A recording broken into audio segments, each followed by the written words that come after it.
Hello students, good morning. देखो, आज जो मैं स्टार्ट करने जा रहा हूँ आप लोगों के लिए वो बीएससी पार्ट थर्ड का है। और क्या है? Inorganic chemistry. और यूनिट कौन सी पढ़ेंगे अपन? फर्स्ट यूनिट पढ़ेंगे, जो यूनिट का नाम है तेरा हार्ड सॉफ्ट एसिड बेस। अच्छा गुरुजी, अभी जो लॉकडाउन की वजह से जो पेपर पैटर्न चेंज हुआ है उसमें क्या चेंज हुआ है, कैसा क्वेश्चन आएगा, कैसे तेरा पेपर सोल्व होगा, कितने क्वेश्चन तेरे को अटेम्प्ट करने हैं, वो चीज़ को भी तू देख ले एक बार के लिए। देख, जो तेरी यूनिवर्सिटी की साइट पे जो उन्होंने डाल रखा है, उन्होंने बताया कि जो तेरा टाइमिंग है ना वो 3 घंटे से 2 घंटे कर दिया गया है, ठीक है। और दूसरा उन्होंने बताया है कि 5 क्वेश्चन में से आपकी बार सेक्शन वाइज क्वेश्चन आपको सेलेक्ट नहीं करना, 5 क्वेश्चनों में से कोई से भी 3 क्वेश्चन तेरे को अटेम्प्ट करने हैं। अब बात आती है गुरुजी, अपने तो केमिस्ट्री में तो 10 क्वेश्चन होते हैं, वो भी किसके अकॉर्डिंग? यूनिट फर्स्ट में 2 क्वेश्चन, यूनिट सेकंड में 2, थर्ड में 2, फोर्थ में 2 और फिफ्थ में भी 2। हर जगह 2-2 क्वेश्चन होते थे।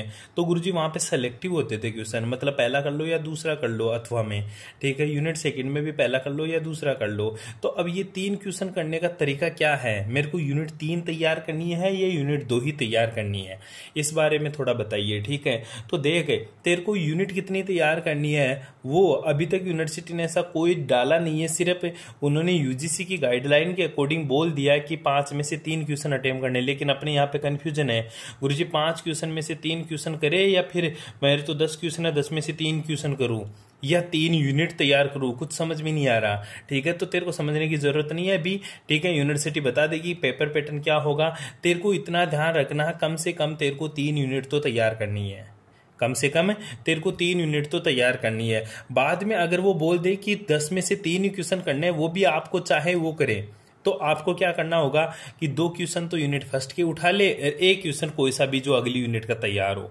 तो तू देख, हार्ड सॉफ्ट एसिड बेस को तो पूरा पढ़ के जा, एक क्वेश्चन की तैयारी मत कर। पता नहीं वहां पे तेरे का पेपर पैटर्न बदल दे और बोल दे कि दोनों ही, अगर तू चाहे तो यूनिट फर्स्ट के दोनों क्वेश्चन कर ले, एक अगली यूनिट के कर ले, तो वो कैसा भी क्वेश्चन तेरा पैटर्न दे दे, लेकिन तेरे को 3 यूनिट तो तैयार करके जानी है, ठीक है। तो क्योंकि इनऑर्गेनिक केमिस्ट्री अपनी इजी केमिस्ट्री है फाइनल वालों के लिए, तो 3 क्वेश्चन 3 यूनिट तैयार करने में तेरे को कोई प्रॉब्लम नहीं आएगी। आई बात समझ में? पेपर वही है, पहले वाले जो छप गए वही छप गए, 19 में से क्वेश्चन आएंगे, कोई दूसरा तेरा पेपर नहीं छपने वाला, ठीक है। बस उन्हीं में से तेरे को सिलेक्ट करने 3 क्वेश्चन, ठीक है। अब वो 3 क्वेश्चन एक यूनिट में से 2 भी तू सिलेक्ट कर सकता है, एक यूनिट में से 1, दूसरी में से 1, तीसरी में से 1। वो क्या प्रोसेस रहेगा वो जैसे ही मेरे पास नोटिफिकेशन आएगा यूनिवर्सिटी बता देगी अपन को, ठीक है। उसके साथ ही मैं आप लोगों को बता दूंगा। अभी तक तेरे दिमाग में इतना सा ध्यान रखना, मेरे को 3 यूनिट तैयार करनी है। कितनी यूनिट तैयार करनी है? 3 यूनिट। पता नहीं वो कैसे पेपर पैटर्न को सेट करे, तो तेरे को 3 यूनिट तो देखनी है। 2 यूनिट तो कंटेस्ट करनी है, 1 यूनिट को थोड़ा सा सरसरी नजर से देख लेना ताकि पता रहे तेरे को, छोटी सी यूनिट देख लेंगे अपन। तो उन यूनिट को तैयार करने से पहले अपन 2 यूनिट तो कंप्लीट करेंगे। 2 यूनिट में गुरुजी में पहली हार्ड सॉफ्ट एसिड बेस है, ये सबसे इजी चैप्टर है और सबसे इजी यूनिट है तेरी बीएससी पार्ट थर्ड में। इनऑर्गेनिक केमिस्ट्री की जो फर्स्ट यूनिट है हार्ड सॉफ्ट एसिड बेस, ये सबसे इजी यूनिट होती है, ठीक है। इसके दोनों क्वेश्चन आपको तैयार करने ही है, आप लोगों को इसके दोनों क्वेश्चन तैयार करने हैं, ठीक है। तो दोनों क्वेश्चन तैयार करने में कितना टाइम लगेगा? ज्यादा से ज्यादा इस यूनिट को तू 1 घंटे में कंप्लीट कर सकता है। ज्यादा से ज्यादा कितना? 1 घंटे में। तो आज अपन इस यूनिट को खत्म करेंगे, केवल एक लेक्चर में कंप्लीट करने की कोशिश करूंगा, ठीक है। तो इसको ढंग से पढ़ ले तू एक बार। पहली चीज है, इसमें दे रखा हार्ड सॉफ्ट एसिड बेस है, ठीक है। तो गुरुजी हार्ड सॉफ्ट एसिड बेस को हिंदी में क्या बोलते हैं? हार्ड होता है तेरा कठोर, सॉफ्ट का मतलब होता है तेरा मृदु, और एसिड बेस का मतलब अम्ल और क्षार। तो इसको हिंदी में क्या लिखेंगे अपन? क्या लिखेंगे इसको हिंदी में? कठोर, मृदु, अम्ल व क्षार। कठोर, मृदु, अम्ल, क्षार, ठीक है। अम्ल, क्षार। ध्यान दे, कठोर, मृदु, अम्ल, क्षार, ये तो पहली बार नाम सुनते हैं अपन बीएससी फाइनल में। हालांकि तुम लोगों ने पढ़ रखा है, लेकिन जो नए नए बच्चे आएंगे बीएससी फाइनल में उन्होंने तो पहली बार सुना होगा कि कठोर, अम्ल, मृदु क्या होता है, ठीक है। आज तक तूने जो हार्ड सॉफ्ट एसिड बेस पढ़ा, एसिड बेस जो आज तक तूने पढ़ा, अम्ल और क्षार जो पढ़ा, वो तूने सिर्फ प्रबल और दुर्बल का नाम सुना है। प्रबल अम्ल और दुर्बल अम्ल, प्रबल क्षार और दुर्बल क्षार, यही सुना। ये हार्ड सॉफ्ट एसिड बेस क्या आता है? तो हार्ड सॉफ्ट एसिड बेस को पढ़ने से पहले तेरे को अम्ल और क्षार का पता होना चाहिए। अम्ल क्या होते हैं और में से क्षार क्या होते हैं। तो सबसे पहले तेरे को पता होना चाहिए कि गुरुजी जो मेरा एसिड होता है वो क्या होता है और जो मेरा बेस होता है वो क्या होता है।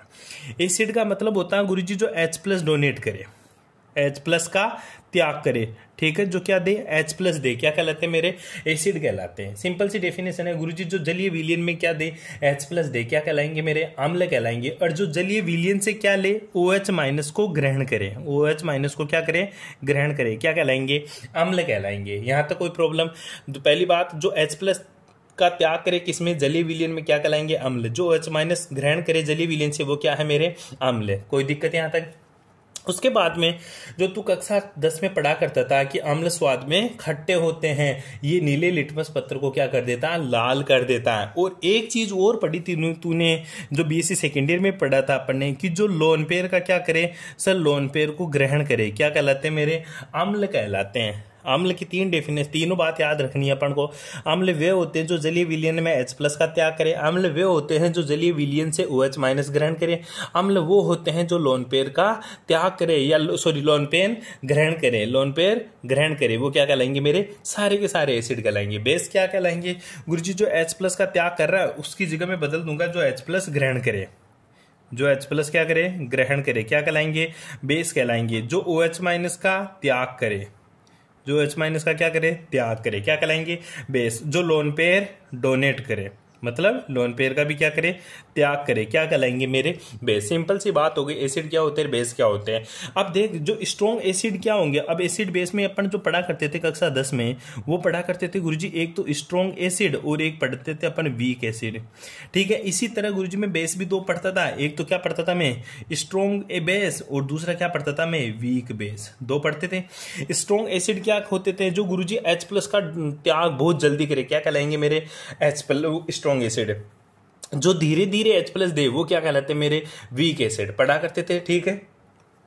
जैसे स्ट्रॉन्ग एसिड का एग्जांपल तो पढ़ता था HCl का विलयन, ठीक है, और इसका जो पढ़ता था वो तो एसिटिक एसिड की बात करता था, ठीक है, CH3COH। इसी तरह स्ट्रॉन्ग बेस क्या होते थे गुरुजी, जो जल्दी से OH माइनस का त्याग करे, जो जल्दी OH माइनस का त्याग करे, क्या कहलाएंगे, स्ट्रॉन्ग बेस। जैसे तो पढ़ा करता था तेरा NaOH, क्या पढ़ता था, NaOH, और इधर क्या पढ़ता था तू, NH4OH, अमोनियम हाइड्रोक्साइड, ठीक है। इस तरह से अपन को याद रखना एसिड बेस। ये चीजें थी अपनी कक्षा 10 की, शुरू से 10 से पढ़ते थे, उसके बाद भी अपन ने ये एसिड बेस पढ़ा बीएससी सेकेंड ईयर में। अब यहाँ क्या पढ़ेंगे एसिड बेस से रिलेटेड, यहाँ पढ़ेंगे हार्ड सॉफ्ट एसिड बेस क्या होता है, क्या पढ़ेंगे, हार्ड सॉफ्ट एसिड बेस क्या होता है, ठीक है। तो हेडिंग लगा ले तू, HSAB सिद्धांत। क्वेश्चन क्या पूछता है, कभी कभी बोलता है कि बता HSAB जो थ्योरी है वो क्या है, HSAB सिद्धांत क्या है, ठीक है। तो थ्योरी के रूप में पूछता है HSAB hard soft acid base सिद्धांत बताओ, या कठोर एवं मृदु अम्ल क्षार सिद्धांत बताओ। सबसे पहले कठोर अम्ल मृदु अम्ल क्षार की जो परिकल्पना की थी कि हार्ड सॉफ्ट एसिड बेस, जो नाम दिया, वो नाम किसने दिया, वो गुरुजी सबसे पहले नाम दिया पियर्सन ने। किसने बताया इसके बारे में, सबसे पहले किसने बताया था, पियर्सन, एक साइंटिस्ट था, उसने बताया था कि जो मेरा हार्ड सॉफ्ट एसिड बेस होता है ना, वो क्या चीज होती है, इसकी परिकल्पना पियर्सन ने दी। इसलिए इस सिद्धांत को कभी कभी बोल देते हैं अपन पियर्सन का hard soft acid base theory, ठीक है, hard soft acid base theory of Pearson, इस तरह से इसको अपन बोल भी सकते हैं। कोई दिक्कत यहां तक? अब देख पियर्सन ने क्या चीज बताई। पियर्सन से पहले बहुत सारे साइंटिस्ट और थे जिन्होंने इसको अलग अलग नाम दिया। पियर्सन से पहले कौन साइंटिस्ट थे, पियर्सन से पहले आयरलैंड एक नाम का साइंटिस्ट था, ठीक है। कौन था, आयरलैंड था। एक साइंटिस्ट का नाम था तेरा चेट, और दूसरे साइंटिस्ट का, तीसरे साइंटिस्ट का नाम था डेविसन। क्या नाम था, डेविसन। ये तीन साइंटिस्ट थे, ये तीन साइंटिस्ट थे। इन तीन साइंटिस्ट ने दो ग्रुप बना रखे थे, किसके आधार पर बना रखे थे, ठीक है, स्टेबिलिटी ऑफ बॉन्ड, ठीक है, किसके आधार पर, stability of bond, stability of bond के अकॉर्डिंग आयरलैंड, चेट और डेविसन ने स्टेबिलिटी ऑफ बॉन्ड मतलब बंध के स्थायित्व के आधार पर दो ग्रुप बना रखे थे। एक का नाम दे रखा था उसने ग्रुप ए, एक का नाम दे रखा था ग्रुप ए, और दूसरे का नाम दे रखा था उसने ग्रुप बी, ठीक है। दो ग्रुप दे रखे थे कि इन्होंने आयरलैंड, चेट और डेविसन ने किसके आधार पर, स्टेबिलिटी ऑफ बॉन्ड के आधार पर दो ग्रुप में डिवाइड कर रखे थे। एक तो ग्रुप ए और दूसरा क्या था, ग्रुप बी। उसके बाद में कौन आया, अब बात आती है सर ग्रुप ए में क्या रखा उसने, ग्रुप बी में क्या रखा। जो ग्रुप ए था ना, जो ग्रुप ए था इसमें सारी चीजें रख रखी थी उसने, कौन सी, हार्ड वाली, कौन सी चीजें रख रखी थी, हार्ड वाली। और ग्रुप बी में कौन सी चीजें रख रखी थी उसने, गुरुजी सॉफ्ट वाली सारी की सारी चीजें किसमें रख रखी थी, ग्रुप बी में। किसने, आयरलैंड चेट और डेविसन ने। बोला कि जो हार्ड हार्ड होगा ना वो स्ट्रॉन्ग बॉन्ड बनाएगा, सॉफ्ट सॉफ्ट होगा, मतलब ग्रुप ए के जो एलिमेंट्स हैं होंगे वो आपस में क्रिया करके एक मजबूत बंध का निर्माण करेंगे, और ग्रुप बी वाले एलिमेंट आपस में क्रिया करके एक मजबूत बॉन्ड का निर्माण करेंगे। ये बातें कौन बोलते थे, आयरलैंड चेट और डेविसन। इसीलिए उसने सिद्धांत दे दिया स्टेबिलिटी ऑफ बॉन्ड। ठीक है, बाद में आया पियर्सन। पियर्सन ने बोला कि भाई साहब जो आयरलैंड चेट और डेविसन है, आयरलैंड चेट और डेविसन है, जिन्होंने ग्रुप ए बता रखा है, जिन्होंने ग्रुप बी बता रखा है, ये ग्रुप ए और ग्रुप बी का इन्होंने पियर्सन ने क्या कर दिया, नोमेनक्लेचर कर दिया। पियर्सन ने क्या कर दिया, नोमेनक्लेचर, और बोल दिया कि देख मेरे भाई, जो ग्रुप ए में जो एलिमेंट्स है वो सारे के सारे हार्ड है, और जो ग्रुप बी में जो एलिमेंट है वो सारे के सारे क्या है, सॉफ्ट है। सारे के सारे क्या है, सॉफ्ट। फिर पियर्सन से पूछा गया कि मतलब तो बता, हार्ड क्या है, सॉफ्ट क्या है। उन्होंने बताया कि भाई जो ग्रुप ए में जो एलिमेंट्स रख रखे हैं वो सारे के सारे कठोर है। कठोर का मतलब हार्ड है। अब हार्ड होते क्या है, हार्ड होते क्या हैं, तो उसने बताया कि जो हार्ड हार्ड होते हैं, जो सॉफ्ट सॉफ्ट होते हैं, वो एक स्टेबल बॉन्ड बनाते हैं। तूने बताया ग्रुप ए के एलिमेंट्स होंगे ना, वो सारे के सारे क्या बनाएंगे, स्टेबल बॉन्ड। किसने बताया, आयरलैंड चेट और डेविसन ने। और आयरलैंड चेट डेविसन ने बताया ग्रुप बी के जो एलिमेंट्स होंगे ना वो क्या स्टेबल बॉन्ड बनाएंगे। किसने बताया, आयरलैंड चेट डेविसन ने। पियर्सन आया, पियर्सन बोला कि तू ग्रुप ए जो नाम बोल रहा है ना ये एक्चुअल में है क्या, हार्ड एलिमेंट्स है, और जो ग्रुप बी बोल रहा है ना तू बार बार, वो एक्चुअल में क्या है, ये सारे के सारे तेरे सॉफ्ट एलिमेंट्स हैं। ठीक है, तो फिर क्या बोला इसने, पियर्सन ने बोला देख जो हार्ड हार्ड है, ठीक है, जो हार्ड हार्ड है और जो सॉफ्ट सॉफ्ट है, ठीक है, ये कौन सा बॉन्ड रहेगा, ये मेरा स्टेबल बॉन्ड फॉर्म करेंगे। कौन सा बॉन्ड फॉर्म करेंगे, स्टेबल बॉन्ड फॉर्म करेंगे। कौन सा बॉन्ड फॉर्म करेंगे, स्टेबल बॉन्ड फॉर्म करेंगे। ठीक है, और उसने एक साथ में एक और बात बताई कि जो मेरे हार्ड सॉफ्ट है ये क्या, अनस्टेबल, मतलब अनस्टेबल बॉन्ड का फॉर्मेशन करेंगे। तो ध्यान से पढ़े, पियर्सन थ्योरी क्या थी, hard soft acid base theory क्या थी। Hard soft acid base theory Pearson के द्वारा दी गई। क्यों, क्योंकि इससे पहले जो साइंटिस्ट थे आयरलैंड चेट डेविसन, उसने स्टेबिलिटी ऑफ बॉन्ड के अकॉर्डिंग, मतलब बंध के स्थायित्व को समझाने के लिए दो ग्रुप बांट रखे थे, ग्रुप ए और ग्रुप बी। और उन्होंने बताया था ग्रुप ए के एलिमेंट्स आपस में मिलकर मजबूत बंध का निर्माण करते हैं, और ग्रुप बी के एलिमेंट्स आपस में मिलकर मजबूत बंध का निर्माण करते हैं। उसके बाद में पियर्सन ने ग्रुप ए के एलिमेंट्स को हार्ड का और ग्रुप बी के एलिमेंट्स को क्या बोल दिया, सॉफ्ट है। और पियर्सन ने फिर बताया कि जो हार्ड एलिमेंट्स हैं वो आपस में मिलकर स्टेबल बॉन्ड का फॉर्म करेंगे, जो सॉफ्ट एलिमेंट्स है वो आपस में मिलकर स्टेबल बॉन्ड का फॉर्मेशन करेंगे, और जो हार्ड सॉफ्ट आपस में मिलकर कौन से बॉन्ड का फॉर्मेशन करेंगे, अनस्टेबल बॉन्ड का फॉर्मेशन करेंगे। यही मेरी क्या है, थ्योरी है। कौन कौन सी, सर यही मेरी थ्योरी बोलूंगा, hard soft acid base theory. Question पूछता hard soft acid base theory को समझाओ, तो तेरे को ऐसा ही लिखना होगा कि hard soft acid base theory के बारे में। ठीक है, अब उसके बाद में जब वो आगे गया तो उसको पता चला कि कुछ जो ये तो किस में आ गई, ये तो तेरे जो कोऑर्डिनेट कंपाउंड्स हैं उनकी बात नहीं की इसने बात करी ये ग्रुप ए और ग्रुप बी में। केवल इसने रखा कौन कौन से, एस ब्लॉक एलिमेंट्स को, कौन कौन से, एस ब्लॉक एलिमेंट्स को, पी ब्लॉक एलिमेंट्स को। ठीक है, दो ब्लॉक एलिमेंट्स को रखा इसने। लेकिन बात आती है गुरुजी जो ग्रुप डी है, ठीक है, डी ब्लॉक है, ठीक है, उसमें तो क्या आते हैं मेरे, उसमें तो मेरे कोऑर्डिनेट कंपाउंड्स बनते हैं। कौन से कंपाउंड, जो कोऑर्डिनेशन कंपाउंड होते हैं उसमें सारे के सारे, मतलब उस सहसंयोजक यौगिक होते हैं, उनमें हार्ड सॉफ्ट एसिड बेस नहीं बांटा गया, बिल्कुल बांटा उसने, बिल्कुल उसने बांटा। और उसने क्या बताया, पहली बात तो ये बताया, क्योंकि अपन ने जो केमिस्ट्री पढ़ी है ऊपर, लोन पेयर ग्रहण करने वाले एलिमेंट्स एसिड कहलाते हैं, लोन पेयर देने वाले एलिमेंट्स क्या कहलाते हैं, बेस हैं। तो लोन पेयर ग्रहण कौन करता है, जिसके पास इलेक्ट्रॉन की कमी हो। लोन पेयर ग्रहण कौन करेगा, जिसके पास इलेक्ट्रॉन की कमी हो। और लोन पेयर त्यागेगा कौन, जिसके पास इलेक्ट्रॉन की अधिकता हो, जिसके पास इलेक्ट्रॉन की अधिकता हो। और अपन पढ़ कौन से रहे, डी ब्लॉक एलिमेंट्स के बारे में। तो याद कर डी ब्लॉक एलिमेंट्स में क्या होते हैं, 3D एलिमेंट्स याद रख। 3D एलिमेंट्स में 3D1, 3D2, 3D4, ऐसे 3D1 तो 9 इलेक्ट्रॉन और चाहिए, 3D2 मतलब अभी ये 8 इलेक्ट्रॉन और ले सकता है, 3D3, ठीक है। तो गुरुजी अभी कितने एलिमेंट्स और ले सकता है, और भी इलेक्ट्रॉन ले सका है। आई बात समझ में? हाँ, तो मैं समझा रहा था तुम्हें कि डी ब्लॉक एलिमेंट्स में कैसे देखेंगे गुरुजी कि कौन सा एसिड होगा और कौन सा बेस होगा। तो याद कर, एक बॉन्ड की बात, हर बार मैं तेरे को एक बॉन्ड के बारे में बताता था क्लास में। उस बॉन्ड का नाम था उपसहसंयोजक बंध। उपसहसंयोजक बंध। कौन सा बंध है? उपसहसंयोजक बंध। उपसहसंयोजक बंध किसके बीच में बनता था? याद कर, क्लास में मैं तेरे को बहुत बताता था। तो एक तो तेरी मेटल होती थी, दूसरा क्या होता था तेरा? लिगेंड। और मैं बोलता था मेटल हमेशा इलेक्ट्रॉन एक्सेप्ट करती है, लिगेंड हमेशा इलेक्ट्रॉन डोनेट करता है। तो याद कर, उपसहसंयोजक बंध में जो लिगेंड होता था वो क्या होते थे तेरे? लिगेंड होते थे। उनको मैं क्या बोलता था कि ये तेरे क्षार होते हैं सारे के सारे, ये सारे के सारे क्या होते हैं तेरे? बेस होते हैं। और मेटल क्या होती है तेरी? यहाँ पे मेटल क्या होती थी तेरी? एसिड हुआ करती थी। मेटल क्या होती थी तेरी? एसिड। तो याद कर, उपसहसंयोजक बंध किसके बीच में बनता था? सर, उपसहसंयोजक जो बंध बनता था वो मेटल और लिगेंड के बीच में बनता था। और मेटल कैसे बिहेव करती थी? हमेशा मेटल के पास इलेक्ट्रॉन की कमी होती थी। नहीं गुरुजी, तू तो ये बोलता था मेटल के पास इलेक्ट्रॉन की अधिकता होती है। बिल्कुल मेटल के पास इलेक्ट्रॉन की अधिकता होती है, लेकिन जो डी ब्लॉक एलिमेंट्स है ना, इनमें डी कक्षक अपूर्ण रहता है। मतलब आधा खाली रहता है या खाली रहता है। लास्ट वाले मेटल्स में इलेक्ट्रॉन होते हैं, लेकिन इनर जो मेटल्स होती हैं, आंतरिक जो जितनी भी धातुएं होती हैं, उनके पास इलेक्ट्रॉन की कमी होती है और वो इलेक्ट्रॉन ग्रहण कर सकते हैं, वो एसिड कहलाएंगे। और जो लिगेंड होता था वो बेस कहलाएंगे, क्योंकि लिगेंड के उनसे होते थे जो लिगेंड वही होते थे जिनके पास लोन पेयर हो। याद कर, लिगेंड वो होते थे जिनके पास लोन पेयर हो। आई बात समझ में? तो लिगेंड किसकी तरह बिहेव करते थे? बेस की तरह। मेटल किसकी तरह?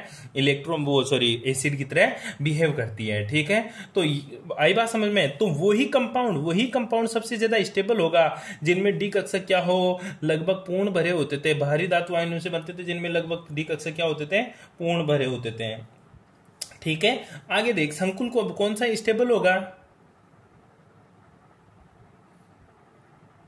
अरे संकुल कौन सा होगा? संकुल वही स्टेबल होगा गुरुजी जिनमें मेटल के पास तो इलेक्ट्रॉन की कमी हो, लिगेंड के पास इलेक्ट्रॉन की अधिकता हो। तो दोनों के बीच में बॉन्ड कैसा बनेगा? स्ट्रॉन्ग बनेगा। ये हार्ड सॉफ्ट एसिड बेस में एक छोटा सा पॉइंट लगाना होता था, उपसहसंयोजक बंध वाला। ठीक है, वो तू लगा सकता है इसमें। ठीक है, नोट्स की कोई किसी को प्रॉब्लम है, नोट्स नहीं मिल रहे, वो मेरे से नोट्स ले सकता, मैं उसको पीडीएफ फॉर्म में नोट्स भेज दूंगा। आई बात समझ? जिसको नोट्स चाहिए, ठीक है, वो कृपया करके मेरे पास मैसेज करें, मैं उसको नोट्स भेज दूंगा उसको पीडीएफ फॉर्म में। ठीक है, आगे चलते हैं। अब बताते हैं अपन हार्ड सॉफ्ट एसिड बेस के पास। ग्रुप समूह ए में क्या थे, समूह बी क्या था, हार्ड सॉफ्ट एसिड बेस कैसे डिवाइड किया उसने, वो चीजें देखते हैं। हाँ, तो मैं बता रहा था कि गुरुजी समूह ए क्या होते हैं, समूह बी क्या होता है, उनके बारे में बातें करते हैं। पहली चीज, समूह ए को हार्ड बोला और समूह बी को क्या बोला उसने? सॉफ्ट बोला। तो समूह ए की प्रॉपर्टीज क्या है, समूह बी की प्रॉपर्टीज क्या है? तो एक तरफ लिखूंगा मैं ग्रुप ए, ठीक है, एक तरफ तो ग्रुप ए और दूसरी तरफ लिखूंगा मैं ग्रुप बी। ठीक है, ग्रुप ए को क्या लिखूंगा? ये गुरुजी मेरे क्या होते हैं? हार्ड होते हैं। और ग्रुप बी क्या होते हैं मेरे? ये मेरे सॉफ्ट होते हैं। ठीक है, ध्यान दे इस चीज के बारे में। ग्रुप ए हार्ड होते हैं और ग्रुप बी क्या होते हैं मेरे? सॉफ्ट होते हैं। ठीक है, तो जो हार्ड होते हैं इनकी प्रॉपर्टीज क्या होगी, जो सॉफ्ट है उनकी प्रॉपर्टीज क्या होगी, ये चीजें देखेंगे। जो ग्रुप ए वाले हार्ड है, ठीक है, हार्ड कौन से होते हैं? ठीक है, पहली लाइन तू लिखेगा हार्ड के बारे में। हार्ड सर वही चीज हो सकती है जिसका साइज क्या हो? स्मॉल हो, स्मॉल साइज। ठीक है, वो एलिमेंट जिनका आकार क्या होता है? छोटा होता है, क्या कहलाएंगे मेरे? हार्ड कहलाएंगे। अब मेरे को एक बात बता, किसी का साइज छोटा होगा तो उसके ऊपर चार्ज ज्यादा होगा या कम होगा? गुरुजी उसके ऊपर पॉजिटिव चार्ज क्या होगा? ज्यादा होगा। ठीक है, ऐसे एलिमेंट्स जिनके ऊपर पॉजिटिव चार्ज ज्यादा हो, मतलब जिसमें से इलेक्ट्रॉन ज्यादा निकल चुके हो, क्यों उसका साइज छोटा कैसे पड़ जाएगा? मान यार देख, सिंपल सी बात देख, ये नाभिक में क्या होते हैं? इलेक्ट्रॉन प्रोटॉन होते हैं। बाहर में क्या होते हैं? इलेक्ट्रॉन चक्कर लगा रहते हैं। इनके बीच में क्या रहता है? Attraction forces. क्या रहता है? Attraction forces. जैसे जैसे इलेक्ट्रॉन निकलेंगे तो अट्रैक्शन फोर्सेज ज्यादा लगेगा, अट्रैक्शन फोर्सेज ज्यादा लगेगा, जेड इफेक्ट ज्यादा लगेगा। याद कर, जेड इफेक्ट के बारे में बता करता था। ठीक है, जेड इफेक्ट ज्यादा लगेगा तो साइज क्या होगी? छोटी होगी। ठीक है, तो उच्च आवेश वाले धनायन होने चाहिए। ठीक है, उच्च आवेश आयन मतलब high charge density, high charge density. ठीक है, चार्ज डेंसिटी क्या होनी चाहिए? ज्यादा होनी चाहिए, मतलब उच्च आवेश घनत्व होना चाहिए, साइज आकार छोटा होना चाहिए, उसका चार्ज घनत्व ज्यादा होना चाहिए। अब बता, ध्रुवित होने की देख, इंग्लिश में बोलते हैं पोलैरिटी। ठीक है, अपन को पोलर कंपाउंड्स वो होते हैं जिनका साइज बड़ा हो, जिनमें चार्ज डेंसिटी बिखरी हुई हो, वो पोलर होते हैं। ठीक है, और ये कंपाउंड्स क्या होते हैं? मोस्टली नॉन पोलर होते हैं, ध्रुवित नहीं होते हैं, आसानी से पोलराइज नहीं होते ये। ठीक है, तो तीसरी प्रॉपर्टीज क्या हो लिखनी है? ये आसानी से ध्रुवित नहीं होते हैं, आसानी से ध्रुवित नहीं होते हैं। क्या नहीं होते मेरे भाई? ये आसानी से गुरुजी ध्रुवित नहीं होते हैं। आसानी से ध्रुवित क्यों नहीं होते हैं? क्योंकि इनका आकार छोटा है, इसलिए ये आसानी से ध्रुवित नहीं हो पाते हैं। कोई प्रॉब्लम यहाँ तक है? अरे आई बात समझ में। और अब आकार छोटा होगा, चार्ज डेंसिटी ज्यादा होगी, कौन सा? पॉजिटिव चार्ज ज्यादा होगा। कौन सा रे? पॉजिटिव चार्ज ज्यादा होगा, पॉजिटिव चार्ज ज्यादा होगा। तो अणु तथा आयनों में जो सहसंयोजकता इलेक्ट्रॉन है ना, उनकी संख्या क्या होगी? ज्यादा होगी। मतलब जो वैलेंस इलेक्ट्रॉन होंगे ना, वो ज्यादा होंगे। वैलेंस इलेक्ट्रॉन, ठीक है, बहुत ज्यादा होंगे। मोर वैलेंस इलेक्ट्रॉन होने चाहिए। और ये क्या होते हैं? लगभग अक्रिय होते हैं। अक्रिय मतलब लेस रिएक्टिव होते हैं, लेस रिएक्टिव होते हैं गुरुजी। मतलब लगभग क्या होते हैं? ये अक्रिय होते हैं। और ये अक्रिय गैस विन्यास की तरह ही बिहेव करते हैं। किसकी तरह बिहेव करते हैं? अक्रिय गैस विन्यास की तरह ही बिहेव करते हैं। सर जैसे एग्जाम्पल, अगर मेटल्स की एग्जाम्पल बात करें तो जैसे Ti4+, ठीक है, जैसे मैं बात करूं क्रोमियम 3+, ठीक है, जैसे बात करूं Fe3+, ये तो मेटल्स है तेरी, ठीक है, जैसे CO3+, ठीक है, आई बात समझ में। तो sir high charge density positive, तो नेगेटिव चार्ज के बारे में क्या बोलेगा? नेगेटिव चार्ज कम होना चाहिए या ज्यादा होना चाहिए? बिल्कुल कम होना चाहिए, नेगेटिव चार्ज कम होना चाहिए। आई बात समझ। अगर नेगेटिव चार्ज ज्यादा हो जाएगा तो उसका साइज बढ़ जाएगा। क्यों? इलेक्ट्रॉन इलेक्ट्रॉन के बीच में रिपल्सन लगेगा, रिपल्सन लगेगा तो साइज बढ़ जाएगा, जेड इफेक्ट घटेगा। तो अब देख दूसरा, ये तो मेटल्स टाइप के होंगे। दूसरे गुरुजी जैसे तेरे को H+ को भी तू क्या लिख सकता है? हार्ड, क्योंकि इसके ऊपर चार्ज डेंसिटी बहुत ज्यादा है। अच्छा गुरुजी इसके तो ऊपर एक ही चार्ज है, कैसे ज्यादा है? एक ही तो पॉजिटिव चार्ज है, तो बोल रहा हाई चार्ज डेंसिटी। अरे तो हाइड्रोजन की तो औकात भी तो देख, हाइड्रोजन बेचारा दे कितना सकता है? एक इलेक्ट्रॉन दे सकता है। अरे तो एक ही पॉजिटिव आएगा, दो कहां से पॉजिटिव आ जाएंगे इसके ऊपर? इसकी तो मैक्सिमम लिमिट है कि एक इलेक्ट्रॉन दे दूं मैं, तो इसने तो एक पूरा ही दे दिया। मतलब ये तो सबसे ज्यादा हार्ड है। आई बात समझ में? ये तो सबसे ज्यादा हार्ड है। तो एक पॉजिटिव चार्ज H+ के ऊपर आता है, इसका मतलब ये मत समझना ये सॉफ्ट में चला जाएगा। क्यों? क्योंकि इसके ऊपर चार्ज डेंसिटी पॉजिटिव चार्ज तो गुरुजी कम ही है, एक ये तो सॉफ्ट में नहीं जाएगा। क्योंकि हाइड्रोजन की औकात भी तो देख, इनकी औकात है कि सारे के सारे मेटल्स हैं, तो बहुत ज्यादा इलेक्ट्रॉन दे सकते हैं ये, ठीक है। तो लेकिन हाइड्रोजन तो क्या है? नॉन मेटल्स है, S ब्लॉक का है, S ब्लॉक के नॉन मेटल्स होते हैं सारे के सारे। आगे देख, अब लिगेंड जो NH3 वाले हुए, अब देख लोन पेयर जिसके पास हो, जैसे NH3 क्यों लिखा?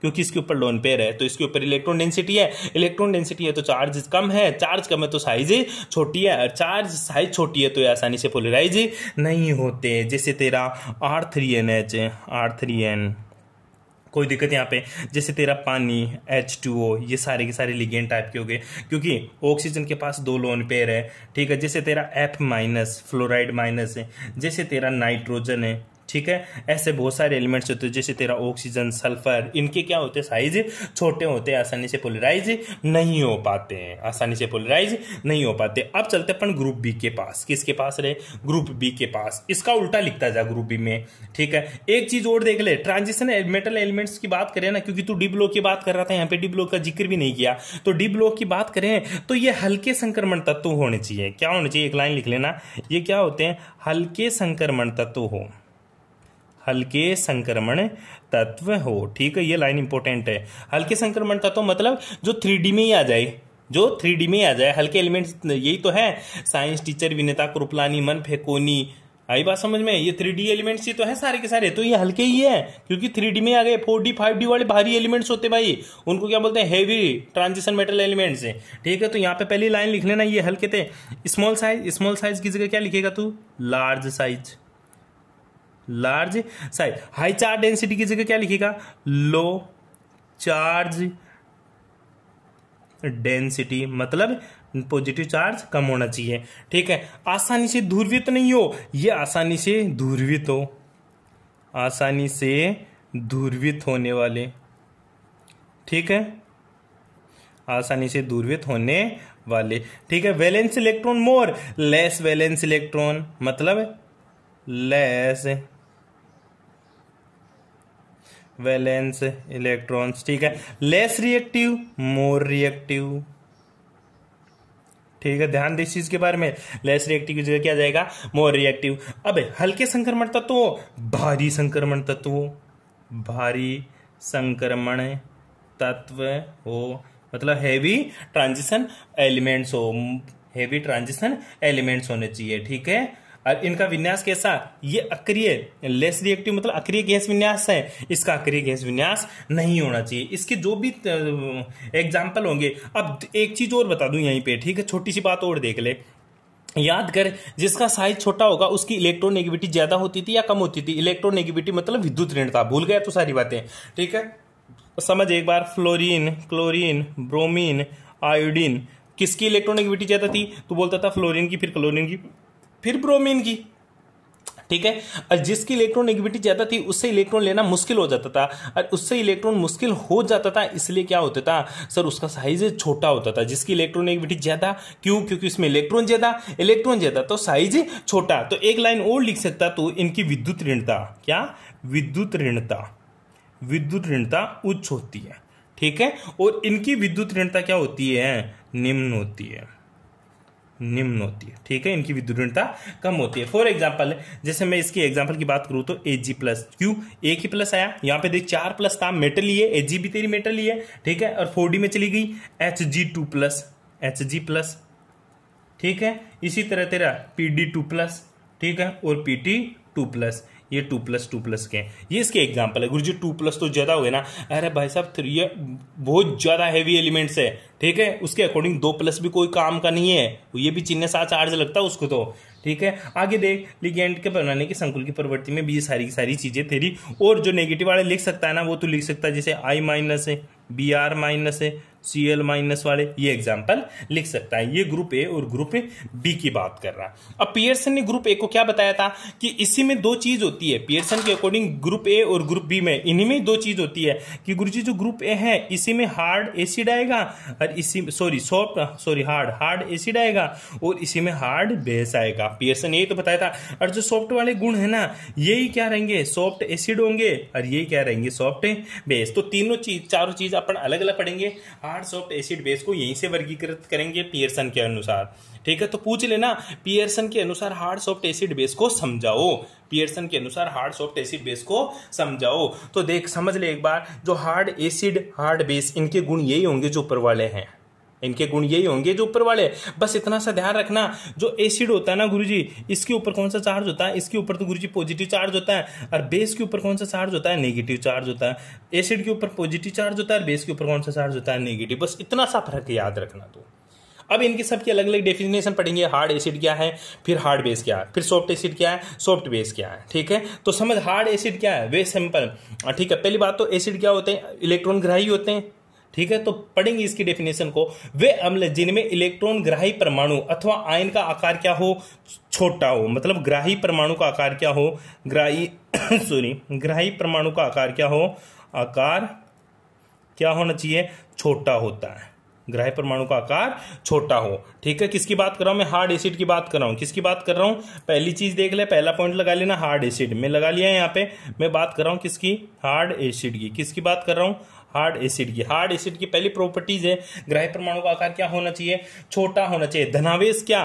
धनावेश उच्च हो। धनावेश उच्च हो।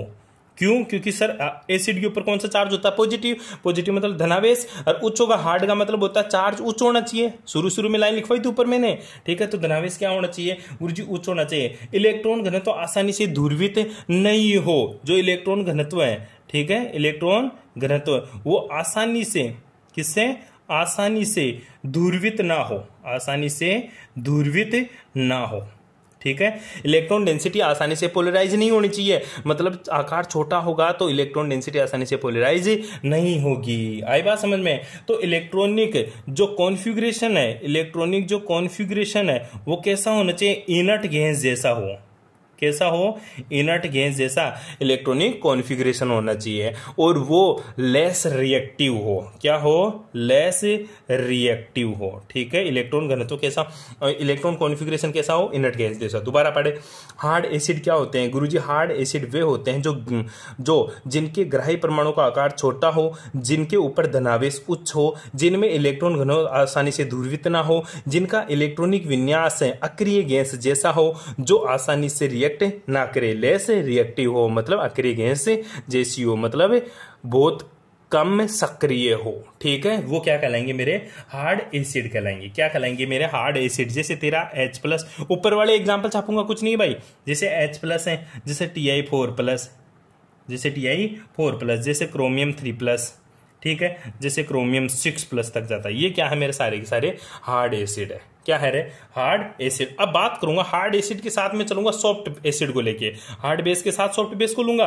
अब इधर मैं बात करूंगा सॉफ्ट एसिड की। किसकी बात करूंगा? सॉफ्ट एसिड की। बस सारी बातें उल्टी कर दे, ठीक है। ग्राही परमाणु का आकार छोटा हो, उसकी जगह क्या लिखेगा? ग्राही परमाणु का आकार क्या हो? बड़ा हो। सारी बातें उल्टी लिखूंगा, ग्राही परमाणु का आकार क्या हो? बड़ा हो, ठीक है। आकार बड़ा, पहली बात आकार बड़ा। किसका?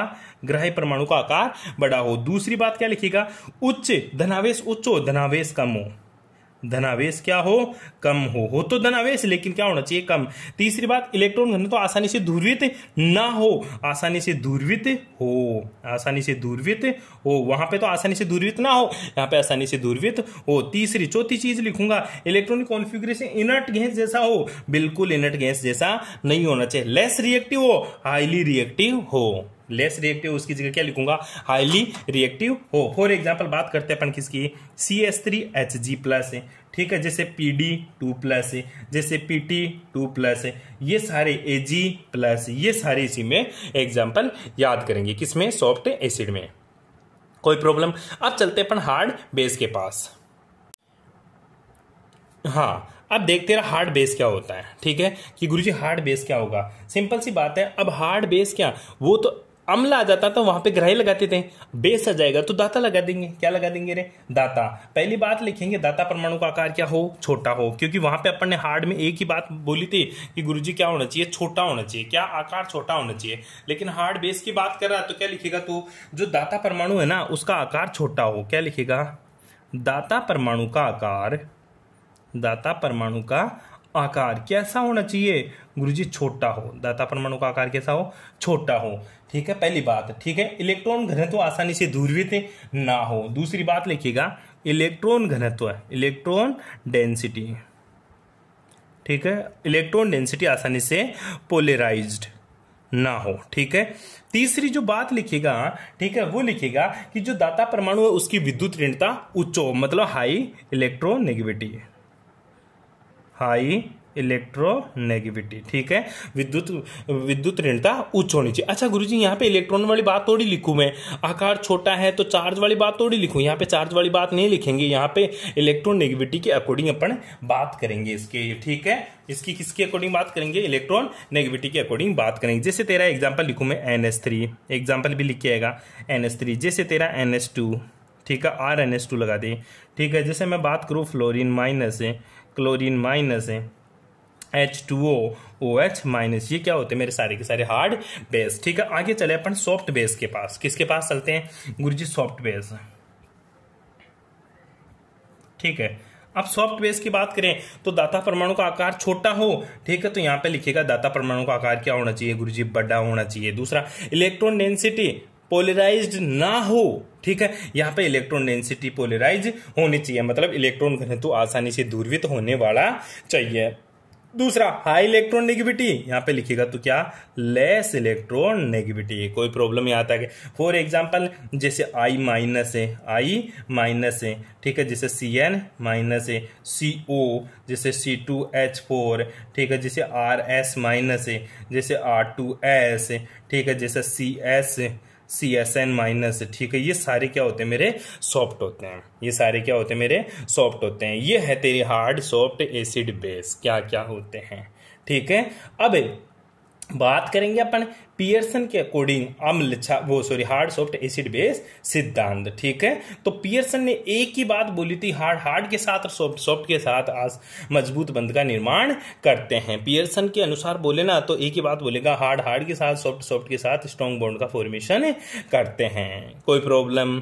ठीक है। उसके बाद में तेरे को अम्ल, क्षार व कठोर मृदु का वर्गीकरण करना है, ठीक है। उसमें ये तो हो गए hard base, hard soft base. तो इन दोनों के बीच में कौन सा आता है? ये हार्ड है, ये सॉफ्ट है, तो इन दोनों के बीच में बॉर्डर तो आती होगी गुरुजी कहीं ना कहीं, तो कि इसके ऊपर वाले हार्ड होते हैं, इसके नीचे वाले सॉफ्ट होते हैं, तो उसको क्या बोलेंगे अपन? Border line base. क्या बोलेंगे रे? बीच में आता तेरा कौन सा? Border line base. तो बॉर्डर लाइन बेस वाले मतलब क्या है?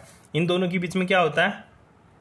बॉर्डर लाइन, ठीक है, बेस।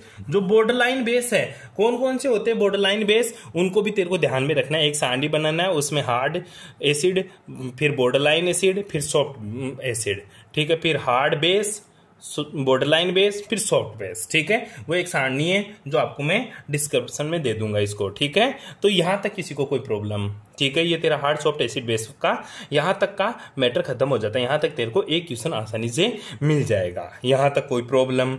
ठीक है, अब चलते हैं आगे सेकेंड पोर्शन में इसके। अब देख दूसरा टॉपिक आ गया इसमें कि एसिड बेस स्ट्रेंथ और हार्डनेस और सॉफ्टनेस में क्या रिलेशन है। सर कभी कभी तुम्हारे क्वेश्चन में एक बहुत बड़ी दिक्कत आ जाती है, कभी तुम स्ट्रॉन्ग एसिड पढ़ लेते हो तो कभी तुम हार्ड एसिड पढ़ लेते हो। स्ट्रॉन्ग एसिड और हार्ड एसिड दोनों में बहुत ज्यादा फर्क है। ठीक है, कि जो एसिड बेस की स्ट्रेंथ होती है और जो एसिड बेस की हार्डनेस और सॉफ्टनेस होती है, क्या गुरुजी दोनों एक ही बात होती है या दोनों अलग अलग चीज होती है? देख मैं तेरे को बोलूं स्ट्रॉन्ग एसिड, क्या बोल रहा हूं मैं तेरे को? स्ट्रॉन्ग एसिड, इसका मतलब ये नहीं है कि ये स्ट्रॉन्ग एसिड बराबर होगा हार्ड एसिड के। ये कतई प्रूफ नहीं है कि strong acid equals to hard acid. ठीक है, और ये कतई सही नहीं है कि जो मेरा स्ट्रॉन्ग बेस होगा ये बराबर होगा किसके? हार्ड बेस के। ठीक है, हार्ड बेस की ये कभी भी इक्वल नहीं होता। ठीक है, ऐसे ही मेरा जो सॉफ्ट बेस होगा एसिड होगा, ठीक है, जो सॉफ्ट एसिड होगा, ठीक है, ये कभी बराबर नहीं होता वीक एसिड के। किसके रे? वीक एसिड के। ध्यान दे इस चीज के बारे में, ये दोनों में क्या फर्क होता है, हार्ड सॉफ्टनेस में फर्क क्या होता है। ठीक है, इधर देख, जो मेरा स्ट्रेंथ होती है एसिड बेस की, जो स्ट्रेंथ होती है, स्ट्रेंथ का मतलब है जो इसकी प्रबलता होती है, जो अम्ल क्षार की शक्ति होती है, वो कठोरता और मृदुता से बिल्कुल अलग होती है। वो कठोरता और मृदुता से बिल्कुल ही क्या होती है? अलग। स्ट्रेंथ का मतलब है H+ देने की टेंडेंसी। एसिड की अगर तू स्ट्रेंथ की बात करे, स्ट्रॉन्ग एसिड की बात करे, तो स्ट्रॉन्ग एसिड का मतलब ये हुआ गुरुजी पानी में डालते ही ये उसी टाइम पे H+ दे दिया, तो वो क्या है? मेरा स्ट्रॉन्ग एसिड। ठीक है, फिर हार्ड एसिड का मतलब क्या हुआ? हार्ड एसिड का मतलब होता है रिएक्टिविटी से। रिएक्टिविटी मतलब क्रियाशीलता से। स्ट्रॉन्ग एसिड बेस का मतलब क्या हो? स्ट्रॉन्ग का मतलब होता है एसिड बेस में H+ देने की टेंडेंसी, और यहाँ पे रिएक्टिविटी मतलब रिएक्शन करने की दर, यहाँ पे क्या? H+ देने की दर। आई बात समझ में? तो स्ट्रॉन्ग स्ट्रेंथ और हार्डनेस और सॉफ्टनेस दोनों तीनों चीज क्या है? अलग अलग है, और ये दोनों एक दूसरे से कभी भी मैच नहीं होते हैं। तो फिर गुरुजी इसमें रिलेशन क्या होता है, कैसे पढ़ते हैं इनको? जैसे फॉर एग्जांपल तुझे समझाऊं। ठीक है, इसका मतलब ये होता है कि देख तेरा जो हार्ड है वो हार्ड के साथ ही रिएक्शन करेगा और स्ट्रॉन्ग बॉन्ड का फॉर्म करेगा। सॉफ्ट है वो सॉफ्ट के साथ दोनों ही क्या? स्थायी बंध बनाएंगे। क्या बनाएंगे? स्थायी बंध बनाएंगे। लेकिन हार्ड सॉफ्ट या सॉफ्ट हार्ड ये दोनों क्या बनाएंगे? अस्थायी बॉन्ड बनाएंगे। क्या बनाएंगे? अस्थायी बंध बनाएंगे। क्यों? क्योंकि हार्ड के साथ सॉफ्ट के साथ स्ट्रॉन्ग बॉन्ड का फॉर्मेशन करते हैं। किसका फॉर्मेशन करते हैं? स्ट्रॉन्ग बॉन्ड का फॉर्मेशन करते हैं। ठीक है, लेकिन एक चीज देख, अब मैं बात करता हूं छोटी सी कि देख मेरा OH- है, OH- है, और तुझे पता बेस क्या होते हैं? जो OH- दे, मतलब जिसके पास OH- है वो क्या होगा तेरा? वो क्या होगा? स्ट्रॉन्ग बेस होगा। क्या होगा तेरा? Strong base. क्या होगा रे मेरा? Strong base. एक मैं बोलता हूं तेरे को F-, ये क्या होगा? मेरा वीक बेस। क्या होगा रे? Weak base. ठीक है, ये तो स्ट्रॉन्ग बेस है। ठीक है, F- क्या है? वीक बेस है। मतलब ये ज्यादा OH-, जो OH- देगा वो स्ट्रॉन्ग बेस होगा, ये तो F- दे रहा है, तो ये क्या होंगे मेरे? Weak base. क्या होगा? Weak base. अब इन दोनों में क्षारीयता करें अपन, दोनों क्या है? पहली बात तो OH- F- ये स्ट्रॉन्ग बेस है, ये वीक बेस है। लेकिन दोनों की बात करें ना, दोनों की क्या बात करें कि दोनों ही क्या है गुरुजी? ये दोनों ही मेरे क्या है? हार्ड बेस है। दोनों क्या है? Hard base. ऊपर पढ़ा था अपन ने, हार्ड बेस क्या होते हैं? जिनके ऊपर चार्ज क्या हो? नेगेटिव चार्ज हो, मतलब जिनकी इलेक्ट्रोनेगेटिविटी ज्यादा हो। ठीक है, तो फ्लोरीन की भी इलेक्ट्रोनेगेटिविटी ज्यादा होती है, ऑक्सीजन की भी इलेक्ट्रोनेगेटिविटी ज्यादा है, तो दोनों क्या मेरे? हार्ड बेस है। लेकिन देख स्ट्रेंथ की बात करें तो ये स्ट्रॉन्ग बेस होगा और ये वीक बेस होगा। तो आई बात समझ में कि हार्डनेस का और वीकनेस का, हार्डनेस का, हार्डनेस का और सॉफ्टनेस का कभी भी स्ट्रेंथ के साथ कोई रिलेशन नहीं हो सकता। ये दोनों हार्ड बेस है, परंतु OH ज्यादा स्ट्रॉन्ग बेस है कंपेयर टू F-।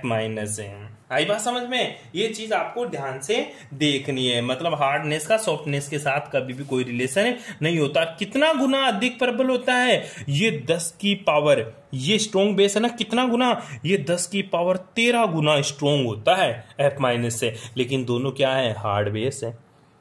जब हार्डनेस और सॉफ्टनेस में बांटेंगे तो OH- और F- दोनों हार्ड है, लेकिन ऐसे स्ट्रॉन्गेस्ट के स्ट्रेंथ के आधार पर बांटेंगे तो स्ट्रॉन्ग होगा, ये वीक होगा। कितना गुना स्ट्रॉन्ग होगा F- से OH-? 10 की पावर 13 गुना स्ट्रॉन्ग होगा।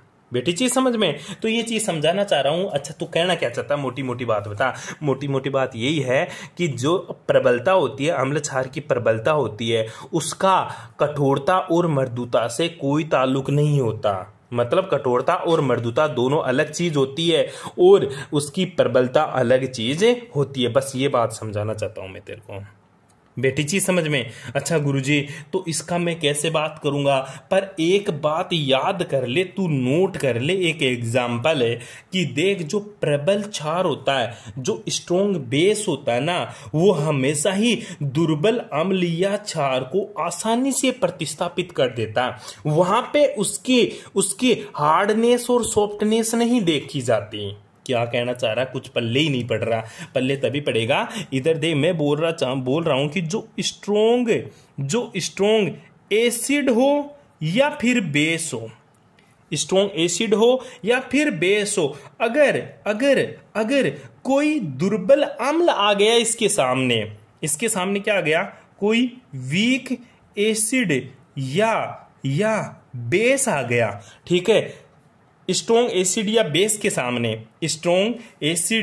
बेस के सामने कोई वीक बेस, सॉरी यहां पे वीक बेस है या एसिड आ गया, ठीक है? तो ये स्ट्रॉन्ग एसिड वीक बेस को और स्ट्रॉन्ग बेस वीक एसिड को प्रतिस्थापित कर देगा, वहां से भगा देगा। वहां पे फिर क्या हार्डनेस सॉफ्टनेस नहीं लगेगी, बिल्कुल खत्म हो जाएगी वहां पे। ये क्या कर दिया गुरुजी? ये है हार्डनेस और सॉफ्टनेस एसिड बेस नियम का उल्लंघन, ठीक है? ये इसका बिल्कुल उल्लंघन करता है। कोई एग्जाम्पल है इसका ऐसा? बिल्कुल इसका एग्जाम्पल है। कैसे? एक एग्जाम्पल करके दिखाता हूं तेरे को। तेरा SO3 2- है, ठीक है? ये रिएक्शन करेगा किसके साथ? HF के साथ। अब जब इसको तोड़ता है ना, तो H किस में टूटता है गुरुजी? H तो प्लस में और F किस में? माइनस में। जो H+ है ना, ये तो क्या है? मेरा हार्ड एसिड है। क्या है? मेरा हार्ड एसिड। और जो F- है, ये क्या है? मेरा हार्ड बेस। आई बात समझ में? ये तो हार्ड एसिड और ये क्या है? Hard base. अब देख, SO3 2- क्या है गुरुजी? ये SO3 2- है तो सॉफ्ट बेस है, लेकिन ये क्या है? स्ट्रॉन्ग बेस है। क्या है? स्ट्रॉन्ग बेस है। ये है क्या? मेरा स्ट्रॉन्ग बेस। इधर चले, H+ क्या है? Hard acid. और H+ क्या है? H+ क्या है? Hard acid. हार्ड एसिड होने के साथ साथ H+ और क्या होता है गुरुजी? स्ट्रॉन्ग एसिड भी तो होता है। S का मतलब सॉफ्ट नहीं है, यहाँ पे S का मतलब स्ट्रॉन्ग एसिड। ये स्ट्रॉन्ग एसिड भी तो होता है। F- क्या होता है? वीक बेस होता है।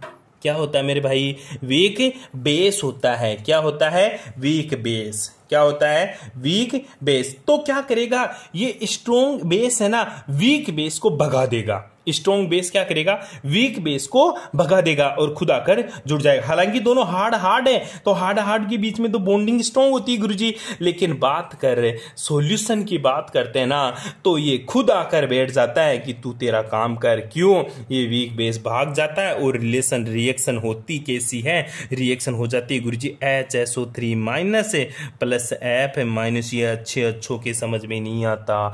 अच्छा गुरुजी, ऐसा क्यों हुआ? क्या हार्ड के बीच में स्ट्रॉन्ग बॉन्डिंग नहीं होती? क्योंकि ये हार्ड एसिड है और ये हार्ड बेस है, तो दोनों के बीच में स्ट्रॉन्ग होना चाहिए। ये सॉफ्ट एसिड है और ये वीक बेस, स्ट्रॉन्ग एसिड है, ये वीक बेस है। तो ये स्ट्रॉन्ग बेस वीक बेस को भगा दिया, खुद आकर बैठ गया और बोल दिया तू दूर जा। अब क्या बन गया? अब बना क्या? ये तो तेरा हार्ड एसिड था ही, ये तेरा सॉफ्ट बेस है। अब हार्ड एसिड सॉफ्ट बेस के बीच में तो गुरुजी बॉन्डिंग तो वीक होनी चाहिए ना, इसकी तुलना में तो ये टूटना ही नहीं चाहिए ना, फिर कैसे तोड़ दिया तूने? अरे मेरे भाई ये देख, ये स्ट्रॉन्ग बेस है। अरे तो गुरुजी स्ट्रॉन्ग बेस हुआ क्या? हार्ड मोर स्ट्रॉन्ग बॉन्ड बनता है कंपेयर टू हार्ड सॉफ्ट से, फिर कैसे तोड़ दिया तूने इसको? मैंने नहीं तोड़ा, अब समझ, इसको समझ। मैंने तेरे को एक बीकर दिया, बीकर में मैंने तेरे को क्या डाल दिया? मैंने बोला बीकर में मैंने डाल दिया CH3COOH का सॉल्यूशन। क्या डाल दिया? CH3COOH। क्या होता है तेरा CH3COOH? गुरुजी एसिटिक एसिड है।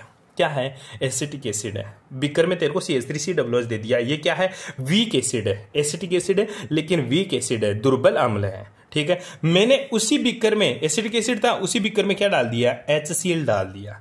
अब HCl क्या है? गुरुजी ये तो स्ट्रॉन्ग एसिड है। HCl क्या है? Strong acid. मतलब क्या है? ये प्रबल अम्ल है। क्या है? प्रबल अम्ल है। ये क्या है? दुर्बल अम्ल है। तो बता, इस दुर्बल अम्ल में मैं प्रबल अम्ल डाल दूं तो बता बीकर में अब टेस्ट किसका आएगा? HCl का आएगा या CH3COOH का आएगा? गुरुजी HCl का आएगा। क्यों? क्योंकि स्ट्रॉन्ग एसिड है, क्योंकि स्ट्रॉन्ग एसिड है, प्रबल अम्ल है, और प्रबल अम्ल ज्यादा खतरनाक होता है वीक एसिड से, तो इसको तो भगा देगा, इसके स्वाद को तो भगा देगा, और HCl अपना स्वाद देने लग जाएगा। तो यही बात यहां हो रही है। ये स्ट्रॉन्ग बेस है, इसके साथ वीक बेस जुड़ा हुआ है, लेकिन सॉल्यूशन में जब ये डालेंगे तो SO3 ऐप को भगा देगा और खुद बैठ जाएगा इसकी जगह। क्यों बैठ जाएगा? क्योंकि अब इसका स्वाद आने लग जाएगा, क्योंकि ये स्ट्रॉन्ग बेस है। इसलिए ये अपवाद है किसका? हार्डनेस सॉफ्टनेस का। हर बार अपन एक ही बात करेंगे, hard is more strong bond formed between two hard acid hard base है, और हार्ड एसिड सॉफ्ट बेस के बीच में कमजोर बंध बनेगा, इन दोनों के बीच में मजबूत बंध बनेगा। पर ये देख, यहां पे स्ट्रॉन्ग बेस की वजह से इसको भगा दिया, रिएक्शन आगे प्रोसीज होती है। ये किसका अपवाद है? हार्डनेस का। हार्ड के बीच में और सॉफ्ट के बीच में स्ट्रॉन्ग बेस बॉन्ड का फॉर्मेशन होता है, इसका अपवाद है ये। अच्छा गुरुजी एक ही होता है कि कुछ और भी एग्जाम्पल है इसके? बिल्कुल, अब एसिड से रिलेटेड एग्जाम्पल देखते हैं पढ़े। अब आजा, इसको देख। अब मैंने दे दिया CH3HgSO3। ये क्या है? ये पूरा का पूरा क्या है? OH माइनस क्या है? पहली बात तो हार्ड बेस है, हार्ड बेस के साथ क्या है? Strong base, strong base. ठीक है, इधर देख, ये क्या है गुरुजी? SO3 तूने स्ट्रॉन्ग बेस बताया था बिल्कुल सिंपल। अब पिछले एग्जांपल में मैंने SO3 को क्या बताया था? स्ट्रॉन्ग एसिड बताया था, स्ट्रॉन्ग बेस बताया था। लेकिन OH माइनस इससे भी ज्यादा स्ट्रॉन्ग है। कैसे? तो सर कोई क्रम बताना इसका। ठीक है, तो बेसिसिटी का क्रम लिख ले। बेसिसिटी का जो क्रम होगा, ठीक है, बेसिसिटी किससे ज्यादा होगी वो देख ले। सबसे ज्यादा बेसिक होता है OH माइनस, दूसरा होता तेरा SO3 2 माइनस है, और तीसरा होता तेरा F माइनस। सबसे ज्यादा स्ट्रॉन्ग बेस कौन सा होता है? OH माइनस, फिर SO3 2 माइनस, फिर F माइनस है। अब क्या करेगा? ये इसको भगा देकर खुद आकर बैठ गया। ठीक है, तो देख ले ये बन गया। जबकि ये स्ट्रॉन्ग सॉफ्ट एसिड और सॉफ्ट बेस है, ये तो तेरा सॉफ्ट एसिड है और ये तेरा सॉफ्ट बेस है। ठीक है, सॉफ्ट एसिड सॉफ्ट बेस के बीच में ज्यादातर बॉन्ड बनता है, स्ट्रॉन्ग बॉन्ड बनता है, फिर भी ये तोड़ दिया, और ये तेरा सॉफ्ट एसिड और ये स्ट्रॉन्ग बेस के बीच में बॉन्ड बनने को मजबूर कर दिया। ठीक है, ये भी इसका अपवाद है। क्यों? क्योंकि स्ट्रॉन्ग बेस है, स्ट्रॉन्गेस्ट बोल देना तो स्ट्रॉन्गेस्ट है किससे? SO3 माइनस से। आई बात समझ में? इस तरह इसको पृथक कर देता है। कोई प्रॉब्लम यहां तक है? अरे कोई प्रॉब्लम? इस तरह से आपको ऐसे क्वेश्चंस का बिल्कुल ध्यान देना है, जो इस नियम के बिल्कुल 2-3 क्वेश्चन है जो इसके बिल्कुल क्या है? अपवाद है। क्या है भाई? इसके अपवाद है। बाकी के सारे क्वेश्चन वैसे ही होंगे जैसे अपन करते आए हैं। हार्ड के बीच में स्ट्रॉन्ग बॉन्ड बनेगा, सॉफ्ट के बीच में स्ट्रॉन्ग बॉन्ड का फॉर्मेशन होगा। कोई प्रॉब्लम यहाँ तक है? ठीक है मेरे भाई, यहाँ तक किसी को कोई दिक्कतें नहीं होनी चाहिए, यहाँ तक किसी को कोई प्रॉब्लम नहीं होनी चाहिए। इसके बाद में आगे की बातें करते हैं अपन किससे रिलेटेड है कि सर इसमें एक आता है सिनर्जिक इफेक्ट है। कौन सा इफेक्ट आता है? सॉरी सिनर्जिक नहीं, सिम्बायोसिस। सिम्बायोसिस को हिंदी में क्या बोलते हैं सर? उसको बोलेंगे सहजीवितता। क्या आएगा? सहजीविता। क्वेश्चन टॉपिक पूछ लेता, सहजीवितता को समझाओ। क्या है तेरी सहजीवितता? ठीक है, सहजीविता को इंग्लिश में क्या बोलेंगे? सिम्बायोसिस। SYMBIOSIS। ठीक है, सिम्बायोसिस। अब सहजीवितता होती क्या है? सहजीवितता का मतलब होता है साथ साथ जीना, सहजीवितता मतलब साथ साथ जीना। कौन किसके साथ जिएगा? जो जैसा होगा वो वैसे के साथ ही जिएगा। ठीक है, देख ले, एक का नेचर है स्ट्रोंग और एक का नेचर है हार्ड, तो दूसरे का नेचर भी क्या है? हार्ड। तो उन दोनों के बीच में अच्छी बॉन्डिंग होगी। एक का नेचर है सॉफ्ट और दूसरे का नेचर क्या है? सॉफ्ट, तो उन दोनों के बीच में भी क्या होगा? अच्छी बॉन्डिंग होगी। आई बात समझ में? अब जो हार्ड है, जो सॉफ्ट है, कहने का मतलब क्लास में देख लिया कर, जो होशियार बच्चे होंगे अपने आप को होशियार समझते हैं, मैं तो किसी को नहीं मानता हूँ होशियार, लेकिन जो भी होशियार समझते हैं अपने आप को, वो कहाँ जाएंगे? होशियार बच्चों में जाकर बैठेंगे। और जो मेरे जैसे डफर होंगे वो लास्ट बेंच पे जाकर बैठेंगे। ठीक है, तो जो जैसा है मेरे भाई वो वैसे के पास ही जाना चाहता है। जो जैसा है वो वैसे के पास ही जाना चाहता है। अरे इसको समझा सहजीविता। तो सहजीविता को समझ ले अब तू। ठीक है, सहजीविता का मतलब होता है सिम्बायोसिस है।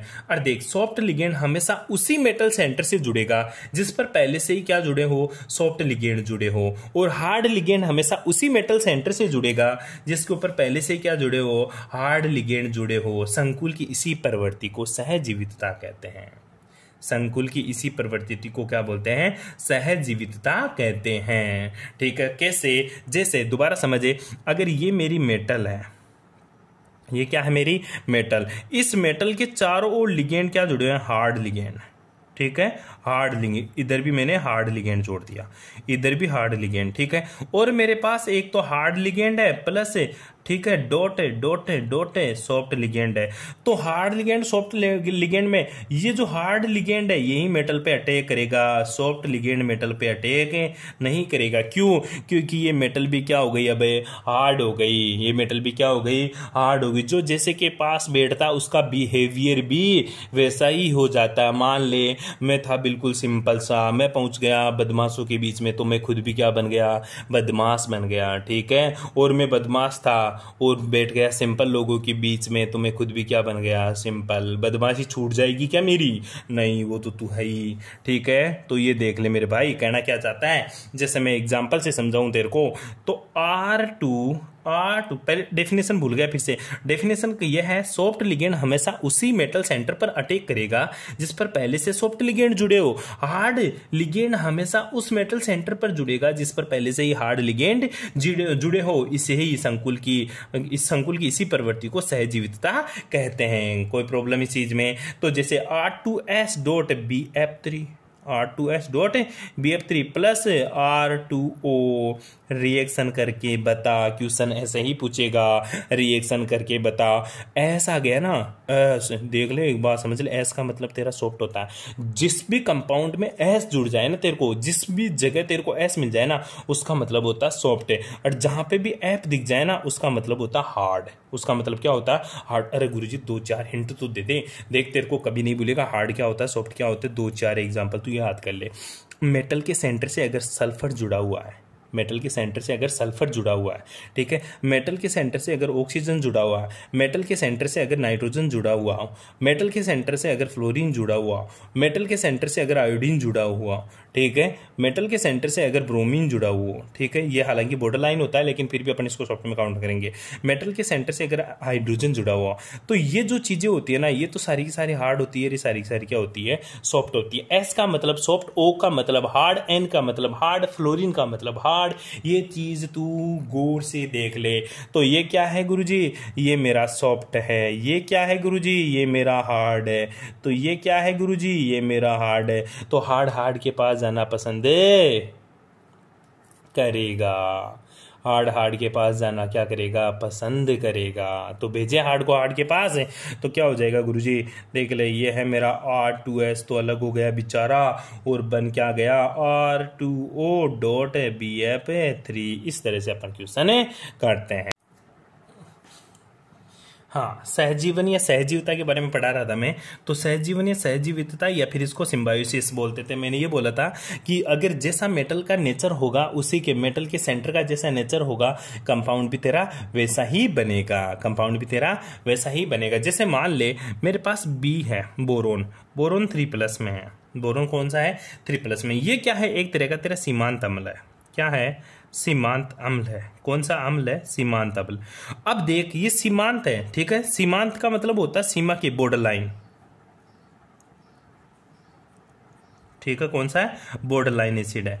ये तेरा कौन सा एसिड है? Border line acid. अब देख इसका नेचर क्या है? बॉर्डर पे है। ये चाहे तो इधर पाकिस्तान में गुड़ जाए, ये चाहे तो वो इंडिया में गुड़ जाए, कहीं पे भी इसका जा सकता है ये। तो इसके ऊपर अगर इसके साथ मैंने क्या जोड़ दिया? 3 फ्लोरीन लाकर जोड़ दिया, 3 फ्लोरीन माइनस लाकर जोड़ दिया, तो क्या बन गया मेरा? BF3 बन गया। और इसी के ऊपर अगर मैंने 3 हाइड्रोजन लाकर जोड़ दिया, 3 H माइनस जोड़ दिया, तो ये क्या बन गया मेरा? BH3 बन गया। तो BF3 बनती है तो ये क्या हो गया? हार्ड।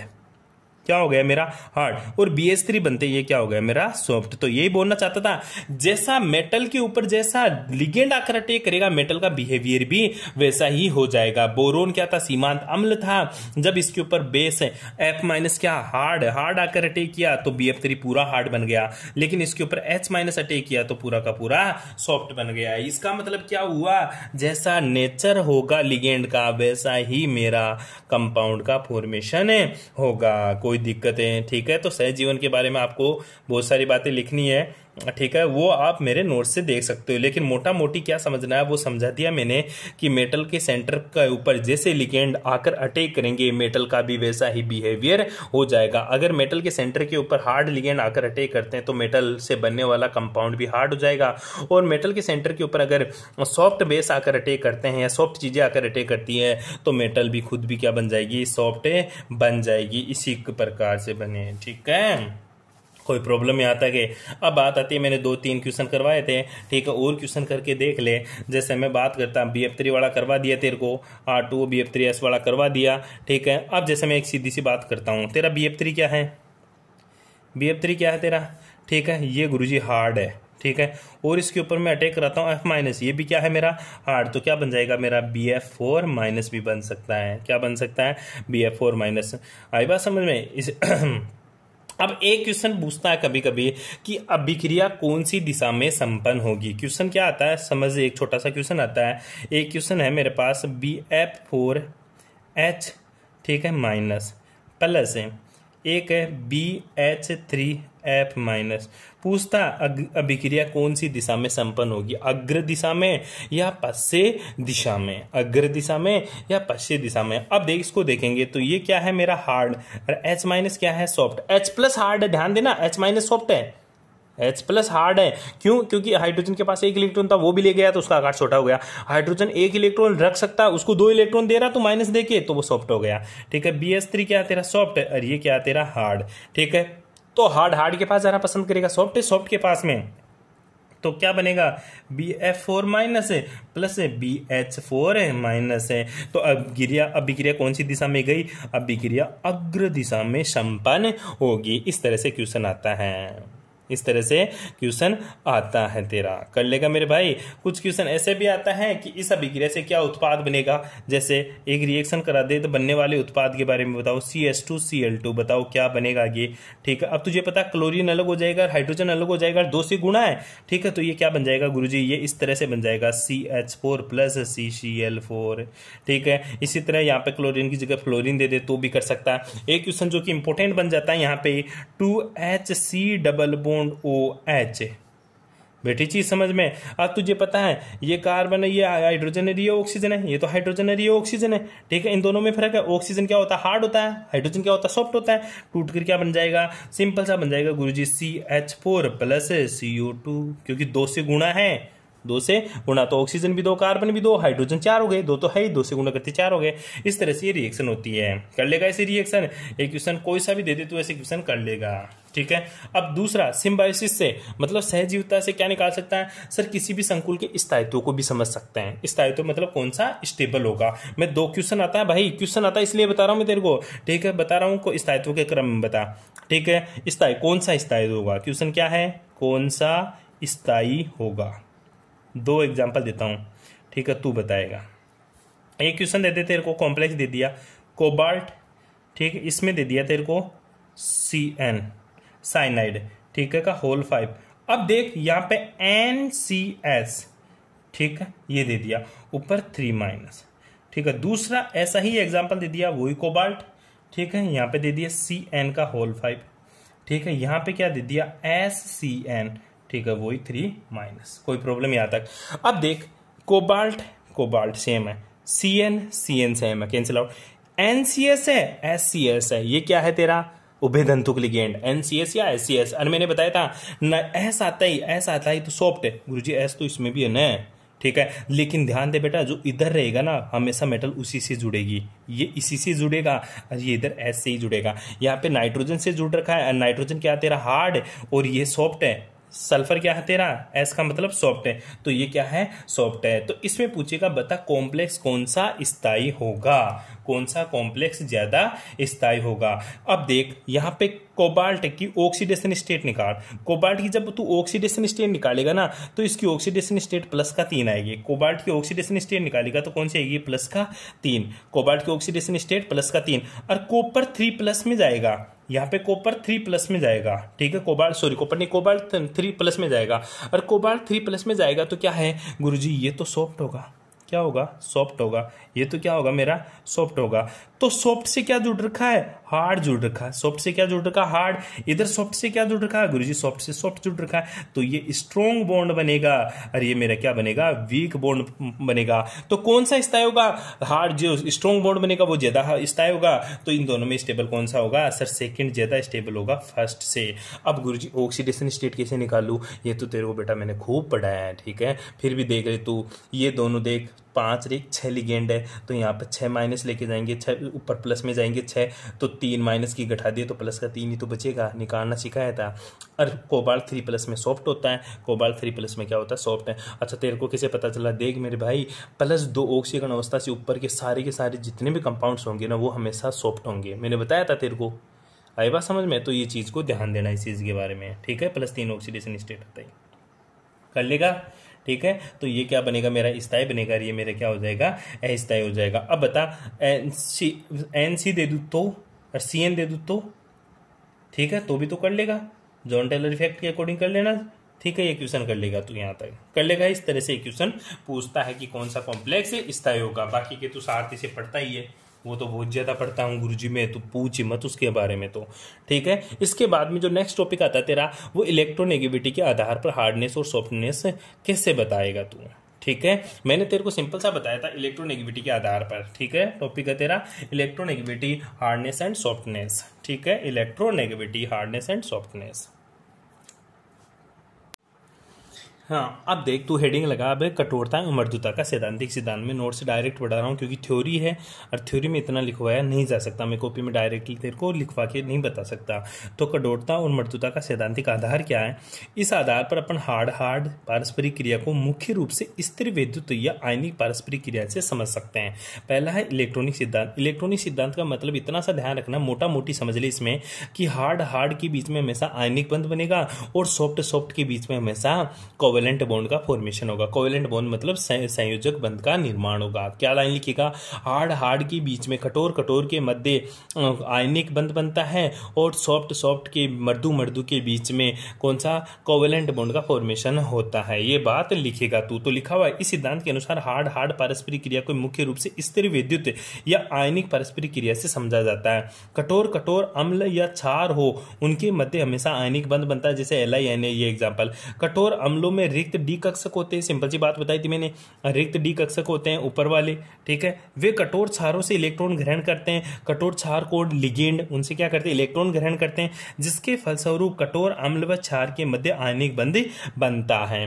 परंतु मृदु अम्ल व क्षार आकार में बड़े होते हैं, जिनके कारण उनके बीच में अतिव्यापन के फलस्वरूप कौन सा बंध बनता है, सहसंयोजी बंध बनता है। ये बात बताया था, ठीक है। तो पहला है तेरा इलेक्ट्रॉनिक सिद्धांत। तो इलेक्ट्रॉनिक सिद्धांत में एक ही बात लिखेगा तू, पहला कौन सा है तेरा इलेक्ट्रॉनिक सिद्धांत, ठीक है। इलेक्ट्रॉनिक सिद्धांत में क्या लिखेगा, इलेक्ट्रॉनिक सिद्धांत में ये लिखूंगा गुरुजी, जो हार्ड होता है उनके बीच में तो आयनिक बॉन्ड, कौन सा बॉन्ड, आयनिक बॉन्ड। और जो सॉफ्ट होता है मेरा, ठीक है, सॉफ्ट होता है उनके बीच में कौन सा बॉन्ड बनता है, कोवेलेंट बॉन्ड का फॉर्मेशन होता है। ये बात किसमें लिखूंगा मैं सर, इलेक्ट्रॉनिक सिद्धांत में। उसके बाद में तेरा दूसरा सिद्धांत आता है पाईबंद सिद्धांत। कौन सा, देख ले कौन सा है तेरा पाईबंद सिद्धांत। पाईबंद सिद्धांत, इस सिद्धांत के अनुसार सॉफ्ट की पारस्परिक क्रिया से पाईबंद बनता है। सॉफ्ट की पारस्परिक क्रिया से कौन सा बंध बनता है, पाईबंद बनता है। पाईबंद उन धातुओं के बीच में शीघ्रता बनता है जिनकी ऑक्सीकरण अवस्था कम हो। अगर ऑक्सीकरण अवस्था कम होगी तो वो सॉफ्टनेस होगा, क्योंकि आकार बड़ा होगा। ऑक्सीकरण अवस्था कम तो इलेक्ट्रॉन कम निकलेंगे तो आकार बड़ा होगा, और आकार बड़ा होगा तो उनके बीच में पाई इलेक्ट्रॉन का ट्रांजिशन होगा तथा डी इलेक्ट्रॉनों की संख्या ज्यादा हो। ठीक है, वो ही कंपाउंड्स कौन से बंध बनाते हैं? पाईबंध। तो पाईबंध सिद्धांत को क्या बोलूं मैं? पाईबंध सिद्धांत केवल सॉफ्ट लिगेंडों के बीच, सॉफ्ट कंपाउंड्स के बीच में बनता है, और सॉफ्ट होने के लिए जरूरी है उनके पास इलेक्ट्रॉन डेंसिटी ज्यादा हो। इलेक्ट्रॉन डेंसिटी तभी ज्यादा हो सकती है जब उसकी ऑक्सीकरण अवस्था कम हो और इलेक्ट्रॉनों की संख्या ज्यादा हो। पाई इलेक्ट्रॉन डी इलेक्ट्रॉनों की संख्या ज्यादा हो तो उनके बीच में कौन सा बंध बन सकता है? पाई बंध बन सकता है। उसके बाद में जो इंपोर्टेंट थ्योरी है पीटर सिद्धांत, बहुत बार पूछता क्या होता है पीटर सिद्धांत? पीटर्स एक तेरा साइंटिस्ट था, उसने लंदन तथा वांडरवाल बलों को समझाने के लिए एक सिद्धांत दिया। लंदन तथा वांडरवाल बल क्या होते हैं? बहुत कमजोर बंध होते हैं, और बहुत कमजोर बंध होते हैं लंदन और वांडरवाल फोर्सेज। और लंदन और वांडरवाल फोर्सेज हमेशा मर्दू अभिक्रिया, मतलब मर्दू पारस्परिक क्रिया के द्वारा बनते हैं। हमेशा जो लंदन या वांडरवाल फोर्सेज लगती है, जो वांडरवाल फोर्सेज हमेशा सॉफ्ट लिगेंडों के बीच में लगती है। क्यों? क्योंकि ये बहुत ज्यादा वीक होता है, और तुझे पता है कोवेलेंट बॉन्ड बहुत ज्यादा कमजोर होता है आयनिक बॉन्ड से। और कोवेलेंट बॉन्ड किनके बीच में बढ़ता है? मर्दू के बीच में, सॉफ्ट के बीच में। इसलिए इस चीज को ध्यान से देख ले कि मर्दू पारस्परिक क्रिया के द्वारा कौन सा बंध बनता है? हमेशा कोवेलेंट बॉन्ड बनता है, और कोवेलेंट बॉन्ड में वांडरवाल फोर्सेज होती है। इसके अनुसार सॉफ्ट पारस्परिक क्रिया करने वाले समूह ध्रुवणशीलता के समानुपाती होता है, मतलब पोलराइज ज्यादा होगा। तो तेरे को लिखना आकार बढ़ेगा तो पोलराइजेशन बढ़ेगी तो सॉफ्टनेस पारस्परिक क्रिया बढ़ेगी, और सॉफ्ट पारस्परिक क्रिया बढ़ेगी तो उनके बीच में वांडरवाल बल बढ़ेंगे। यही क्या है तेरा पीटर्स सिद्धांत। यही कौन सा सिद्धांत है तेरा? पीटर्स सिद्धांत। आकार एवं ध्रुवणशीलता बढ़ने से लंदन प्रकीर्णन ऊर्जा बढ़ती है, जिसके कारण बड़े आकार में ध्रुवणशीलता सॉफ्ट लिगेंडों के बीच में बंध का स्थायित्व को बढ़ाता है। ठीक है, वांडरवाल बल लगेगा तभी तो बंध का स्थायित्व बढ़ेगा। तो बोलता है ना कि सॉफ्ट है, हार्ड ज्यादा स्ट्रॉन्ग बंध बनते हैं। हार्ड तो ज्यादा स्ट्रॉन्ग इसलिए बंध बनते हैं क्योंकि उनके बीच में आयनिक बंध बनता है। आयनिक बंध इसलिए बनता है क्योंकि उनमें इलेक्ट्रोनेगेटिविटी का डिफरेंस बहुत ज्यादा होता है। सॉफ्ट स्ट्रॉन्ग क्यों बनते हैं? सॉफ्ट स्ट्रॉन्ग इसलिए बनता है क्योंकि उसने पीटरजी ने बताया। क्या बताया पीटरजी ने? कि भाई सॉफ्ट इसलिए स्ट्रॉन्ग बनते हैं क्योंकि उनमें पोलराइजेशन ज्यादा होती है, ध्रुवणशीलता ज्यादा होती है। ध्रुवणशीलता ज्यादा क्यों होती है? क्योंकि उनका आकार ज्यादा होता है। आकार ज्यादा होने से ध्रुवणशीलता बढ़ती है, और ध्रुवणशीलता बढ़ने से सॉफ्ट पारस्परिक क्रिया बढ़ती है, जिसकी वजह से उनके मध्य लंदन या वांडरवाल बल लगते हैं। इसलिए सॉफ्ट बंध अधिक स्थायी होता है। ये किसने बताया? पीटर्स ने बताया। किसने बताया मेरे भाई? पीटर्स ने बताया। उसके बाद में आगे चलते हैं विद्युत ऋणता एवं कठोरता व मृदुता। विद्युत ऋणता, जो जितना ज्यादा इलेक्ट्रोनेगेटिविटी होगी वो उतना ही ज्यादा क्या होगा तेरा? हार्ड होगा। ठीक है, तो ध्यान दे इस चीज के बारे में। वे परमाणु जिनकी विद्युत ऋणता अधिक होती है हार्ड होते हैं, और जिनकी विद्युत ऋणता कम होती है तो क्या होते हैं? सॉफ्ट होते हैं। अधिक विद्युत ऋण वाले परमाणु से प्राप्त ऋणायन की इलेक्ट्रोनेगेटिविटी कम होती है, जो कि सॉफ्ट हार्ड बेस होंगे। ठीक है, इसके विपरीत न्यून इलेक्ट्रोनेगेटिविटी वाले परमाणु से प्राप्त ऋणायन सॉफ्ट बेस होंगे। यही कारण होता है कि फ्लोरीन और क्लोरीन माइनस हार्ड होते हैं, जबकि Br सॉफ्ट होता है, सीमांत होता है, I माइनस से सॉफ्ट होता है। क्यों? क्योंकि electronegativity is indirectly proportional to 1 upon size. ध्यान दे, क्योंकि electronegativity is inversely proportional to 1 upon size. जिसकी साइज ज्यादा होगी उसकी इलेक्ट्रोनेगेटिविटी कम होगी, और जिसकी इलेक्ट्रोनेगेटिविटी कम होगी वो सॉफ्ट होगा। जिसकी इलेक्ट्रोनेगेटिविटी ज्यादा होगी वो क्या होगा तेरा? हार्ड। तो ध्यान दे, फ्लोरीन क्लोरीन इन दोनों की इलेक्ट्रोनेगेटिविटी ज्यादा होती है इसलिए हार्ड होते हैं। ब्रोमीन क्या होता है? ना तो ज्यादा होती है ना कम, तो बॉर्डर पे हो गया। और आयोडीन की इलेक्ट्रोनेगेटिविटी सबसे कम होती है इसलिए क्या हो जाता है मेरा? सॉफ्ट। तो विद्युत ऋणता के आधार पर भी अपन कठोरता और मृदुता को समझ सकते हैं। Any problem? ठीक है, आगे चलूं। उसके बाद में पढ़ेगा संकुलों का स्थायित्व है। Use of hard soft acid base concept. Question आता है, बहुत इंपॉर्टेंट है, यही क्वेश्चन आने के चांसेस है कि hard soft acid base concept का यूज कहाँ कहाँ करते हैं। संकुलों का स्थायित्व मैंने बता दिया, हार्ड के साथ सॉफ्ट के साथ स्थायी संकुल का फॉर्मेशन करते हैं। जैसे Ag प्लस सॉफ्ट है, ये भी सॉफ्ट है तो सॉफ्ट स्थायी संकुल बनेगा। ये सॉफ्ट है, ये हार्ड है, तो दोनों के बीच में अस्थायी संकुल का फॉर्मेशन होगा। उभयतंतु लिगेंड के संकुलों में उपसंयोजन का अनुमान अपन ये भी लगा सकते हैं कि इसमें जैसे देख CON से जुड़ेगा तो हार्ड है तो स्ट्रॉन्ग बॉन्ड बनेगा। PD है, ये सॉफ्ट है, ये भी सॉफ्ट है, तो दोनों के बीच में स्ट्रॉन्ग बॉन्ड बनेगा। अब देख नाइट्रोजन हमेशा कोबाल्ट से ही जुड़ेगा, क्यों? क्योंकि दोनों हार्ड है, ठीक है। पीडी हमेशा सॉफ्ट है, तो ये सल्फर से जुड़ेगा, नाइट्रोजन से नहीं जुड़ेगा। तो ये है उभय तंतुक लिगेंड का अपन अनुमान लगा सकते कि कौन सा लिगेंड इससे जुड़ेगा। अब मैं बोल दूं कोबाल्ट के साथ बता NCS में N से जुड़ेगा या S से जुड़ेगा, तो बोलेगा N से, क्योंकि कोबाल्ट हार्ड है तो ये भी हार्ड से ही जुड़ेगा। मैं बोलूं पीडी के साथ S जुड़ेगा या N, तो बोलेगा सर SCN जुड़ेगा, NCS नहीं जुड़ेगा, क्योंकि NCS या SCN लिगेंड एक ही है लेकिन उभय तंतुक लिगेंड है। उभय तंतुक मतलब दो तंतु है, नाइट्रोजन से भी जुड़ सकता है, सल्फर से भी जुड़ सकता है। ये नाइट्रोजन से जुड़ेगा क्योंकि ये हार्ड है, ये सल्फर से जुड़ेगा क्योंकि ये सॉफ्ट है, ठीक है मेरे भाई। ऐसे इस क्वेश्चन को करेंगे अपन। नेक्स्ट आगे देखते हैं। आजा, अभिक्रिया के होने का अनुमान मैंने पहले भी बता दिया, होगी या नहीं होगी। ये हार्ड एसिड सॉफ्ट बेस है, सॉफ्ट एसिड बेस है तो होगी।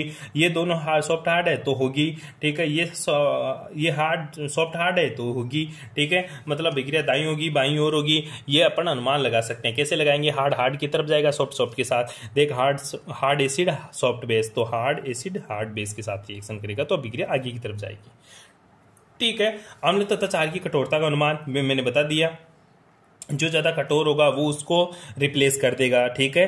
धातु उत्प्रेरकों की विषाक्त गुण, ये थ्योरी है सारी की सारी, ठीक है। विषाक्तता के बारे में भी ये बताता है, ठीक है। ये तेरा चैप्टर खत्म हो जाता है यहाँ पे।